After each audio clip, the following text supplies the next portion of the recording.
So in the next few videos, what I'd like to do is just explore some of the other functions and features of Excel that you might find useful, including those that are new to Office 365. One of the things that is unique is the unique function and something called SPILLS. So let's explore that a little bit further.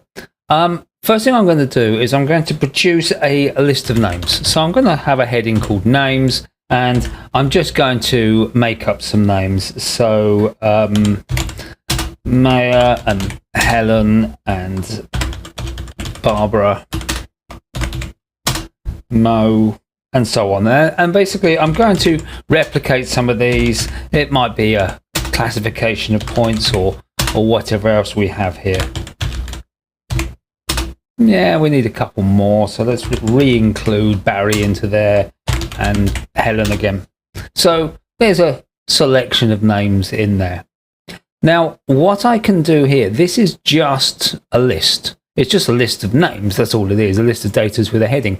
Excel doesn't see this as anything different, all of this is collected. But what I can do is I can go here and I can say equals unique. So what I then do is I open brackets and it wants an array. So I'm just going to go like that and then close the brackets. And notice what it's done. There's a couple of things it's achieved here. Number one, we've got all the names that are in here, but only once. They have only appeared once in this list here. But equally, when I click on the list, if I click on the first one, that's the formula I typed in. The next one down, I didn't type that, but it appeared. And you can see the formula is grayed out. I can't do anything with that formula at all. If I want to do anything, I have to go back to the original formula at the top. And you'll also notice that when I click on it, there's a blue boundary. This is called a spill. And this is spilt over from here. Now, that's incredibly useful. That's really neat. Unique by itself with that feature is fantastic.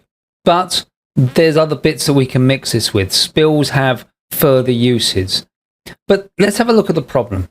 I'm now going to add my name to the end of that list. And notice nothing happens. That's because I now need to go here and I now need to extend that range. So extend it down and now my name appears. So let's copy this list again. But this time what I'm going to do is I'm going to select the whole thing. I'm going to remove my name at the bottom for the moment. I'm going to select all of the data and then I'm going to go to Insert Table. Now, do we remember, hopefully you remember that tables are again a feature within Excel which has been added. Originally all you had was spreadsheets with their cells and so on because it's a table of data. But now we have tables that can go onto the spreadsheets and that gives us further skills, further tools that we can use. So if I apply table, it's going to recognize I've done a selection and I'm just going to tell it, yes, my table has headers. And all that says to it is the top line is my header. So click OK. And now it's selected and it's highlighted it as a table. Now I can change the formatting through table design. I can say, no, I'd like it that way or this way or do other bits and bobs to it. But that's not what we're interested in at the moment. How does that fit with our spill? Well, let's try it. Equals unique. Again, open brackets. And now I'm going to select the data there. You can see the table reference is different. It's now not I4 to I, just working it out for I13. It's now using a table name. So this is a table called names, and that's what it's using there. So I can close the brackets. And now I've got the same thing I've got here. But the really neat thing is that if I add my name to the end, the table extends and therefore so does the spill. And that is impressive. Now that's a really neat little trick. Let's explore this a little bit further. Let's do the same thing. And we're going to choose our list here. Now we've got by col, and that clearly, if I press comma, so one thing you can notice is that's bold, so we're looking at the array, and I can always click on and get further details, but we've got used to that. This is the array at the top that we're talking about, this array of cells. If I press comma, I move to the next option along, and I can either do it return unique columns or I can return unique rows, and therefore obviously I can analyze this way or across, and that's up to me. I don't want to do that, so I'm just going to press comma again to go to the last option, exactly once. The default approach of this system is to return every distinct item. So Maya appears 1, 2, 3 times, and Maya appears at the top of the list. I appear once, so I appear in the list. But if I set this to true, then it only pulls in those items that appear only once and only once in that list. And the really neat thing is that I can do the same thing and grab my list, ignore that one, and I don't have to use the word true. When I've got true, false, that's a binary choice. I've got 2 choices, true or false. And the same thing can be represented in numbers, with true being 1 and false being 0. So if I say 1, I'm saying true, yes, I just want the unique items. So if I do that, I get the same result. I have the same spill. So that's really, really helpful.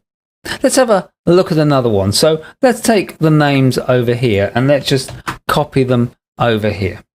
And then what we're going to do is we're going to give each person a department. So we're going to go finance for Maya. So let's give Maya finance in each case. Whoops.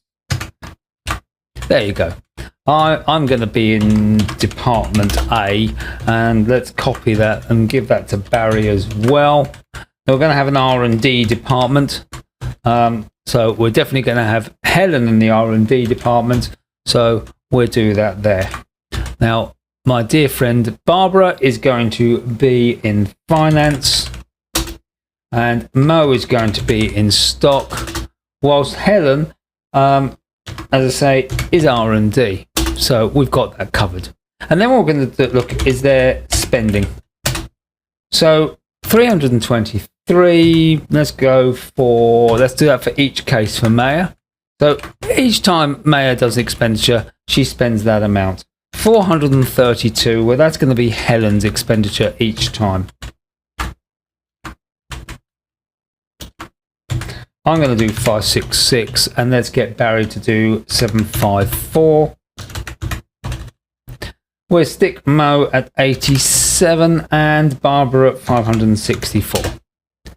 So what we'll now do is let's turn that into a table. So insert table. Yes, it's got a heading. And there we go. So what happens now, if I do equals unique and I grab the whole of the array, keep it with the column. In fact, I don't need that at the moment. Let's just close the table off and press enter. And now it gives me that unique row. So I've got each row uniquely identified. So if I then go through this and I change, let's say we change Helen to 452, Helen now gets added in because that row is now no longer unique. We now have that difference, so it appears in this list here.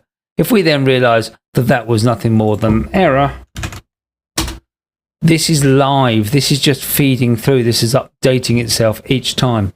So that's really useful. That's incredible. And this spill idea is helpful because now we've got something else to use, to analyze with and to play with.